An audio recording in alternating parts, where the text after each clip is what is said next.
God is here. Thank you so much, worship team. You really touched my heart. And I believe, hindi po tayo ng Diyos.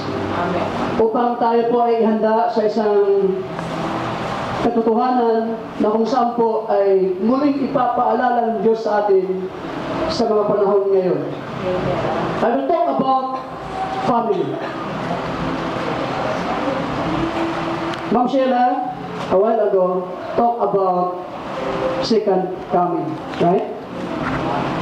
Tatanungin ko po kayo ngayong umaga, sino po ang babalikan ng Panginoon? Sagot po yun, mga anak niya. Tayo po ba yung mga anak na ng Diyos? Palakpakan po natin ang Panginoon. Alam niyo mga kapatid, may specific eh. May specific. Maaaring pa nga po kayo maghulat. Baka sabihin niyo naman, ibang teaching na naman yan. Hindi po. Alam niyo po, ang babalikan ng Panginoon ay pamilya. Bakit? Sinabi ni Christ, noong minsan bumisita siya doon sa isang bahay, sinabi niya doon sa isang tao, ngayong araw na to, nakarating ang kaligtasan sa pamilyang ito. Pero may isang tao yung kausap niya. Ano po ang ibig sabihin?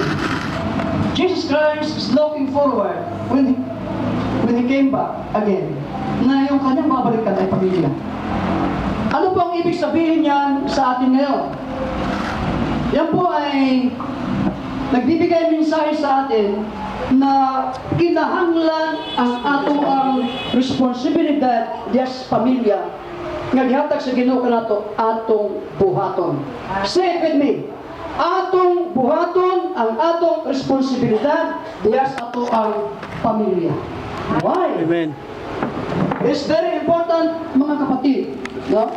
Kasi sabi ng Panginoon, ayaw niyang ni isa hindi makakaplag sa kaluwasan, kundi ang tanan makakaplag sa paghinulsol o sa kaluwasan na walay katapusan. Kinabuhi walay katapusan. Pinaagi kang Kristo lamang. Ibig sabihin nun, kasali doon yung pamilya mo. Bakit ikaw lang yung una siguro ngayong naligtas? Anong sabi ng Bible? Tayo yung unang naligtas dahil tayo yung magliligtas ng iba. Hello?